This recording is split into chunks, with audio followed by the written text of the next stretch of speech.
다음은 5599는요. 아주 꼬리가 긴 병원 이야기예요. 네, 그렇습니다. 꼬리가 길면 밟힌다고 하잖아요. 그렇죠. 바로 이 병원을 두고 하는 말인 것 같습니다. 사건이 이렇습니다. 의사 면허를 빌려서 사무장 병원을 운영한 50대 A씨가 환자들과 짜고 가짜 입원 확인서를 발급을 해줬습니다. 2009년 7월부터 가짜 입원으로 이 보험금을 타간 환자만 466명입니다. 네. 또 부당하게 지급된 보험금은 50억 원, 또 그동안 병원은 요양급여비 50억 원을 챙겼습니다. 총 100억이죠. 예. 경찰은 병원을 운영한 남성을 구속하고요. 또 의사 2명, 환자 466명을 불구속 입건을 했습니다. 담당 경찰 목소리도 들어보겠습니다. 병실이 23병상밖에 없음에도 불구하고 일일 환자를 최대 58명까지 유치를 하다 보니까 보험회사에 과도하게 보험금이 청구되는 보험사의 의심을 사게 되었습니다.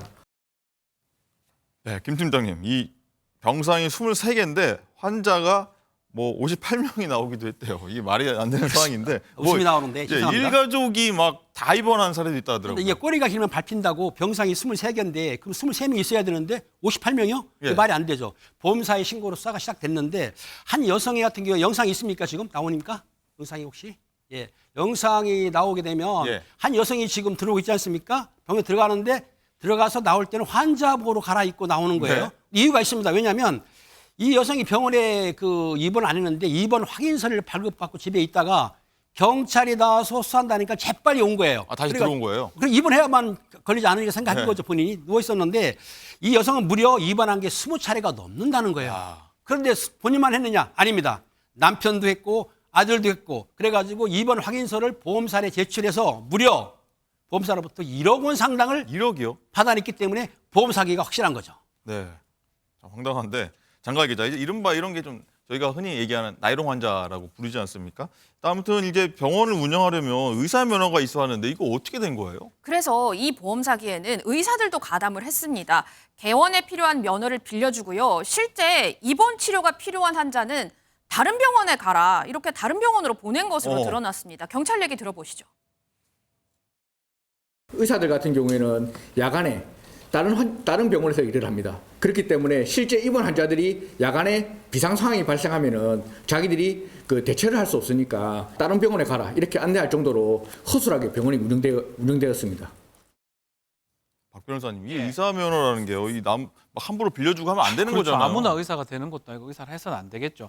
지금 우리가 의료기관을 개설할 수 있는 사람은 의사, 의료인 아니면 재단에서 할 수 있거든요. 그거 아니고는 뭐 불가능합니다. 변호사도 마찬가지지만 네. 그 이유가 뭐냐면 이렇게 돈으로 해가지고 하면 의료 행위보다는 돈 벌기 위해서 하는 거다라고 해가지고 그것을 금지하고 처벌하는데 그걸 이른바 우리가 사무장 병원이라고 해요. 네. 의사가 아닌 사람이 병원을 운영하고 의사는 거기에 자격증을 이제 면허 자격증, 면허증 같은 것들을 그게 주는 사무장 병원이다. 사무장 병원이죠. 그렇게 되면 이제 처벌이 됩니다. 뭐 무면허 의료 행위라든지 성립하기 때문에 처벌이 되고 지금 이 사람들 의사도 마찬가지고 이렇게 사무장병 운영한 사람들도 같이 처벌이 될 것으로 좀 보입니다. 아까 김 팀장께서 말씀하신 그 사례 있지 않습니까? 입원했다고 이제 서류 좀 받아서 보험금 챙긴 나이롱 환자들. 박 변호사님, 이런 분들도 이제 처벌을 받게 되는 건가요? 어떻게 그렇죠. 됩니까? 나이롱 환자는 이제 뭐가 문제냐면 보험 사기가 될 수가 있습니다. 본인이 아프지 않는 걸 알면서도 일부러 아파서 예컨대 보험회사한테 보험금을 청구를 하거나 그렇게 했으면 보험 사기가 성립할 수가 있고요.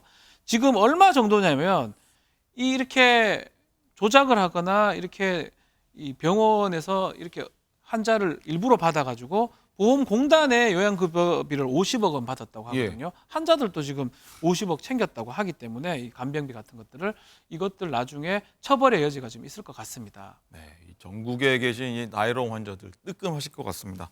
자, 김 팀장님, 일단은 환자 수를 좀 걸리지 않게 조정해서 받았으면 이게 사실 꼬리가 길지 않았으면 수사망에 걸리지 않았을 거란 말이죠. 이게 너무 허술한 거 아니에요? 이 제도상의 허점이 있는데 사실은 통원 치료 같은 경우는 그 금액이 한정이 되어 있습니다. 한도금이 있기 때문에 안 되는데 입원 치료 같은 경우는 금액이 한도가 안 돼 있기 때문에 입원하기만 한 게 없네 싶어서 허점을 들었던 건데요.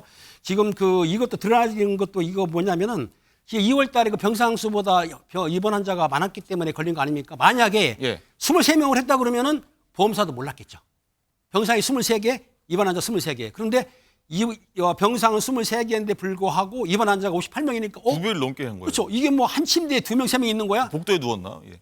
복대에 눕지 않죠. 아, 예. 어떻든 간에. 그러면은 조사가 당연히 들어가기 때문에 이렇게 해서 환자 수를 숙이게 되면은 사실은 보험사나 수사기관에서 적발하기가 어렵기 때문에 이런 문제는 제도 보완이 절실히 필요한 거죠. 그러니까요. 예.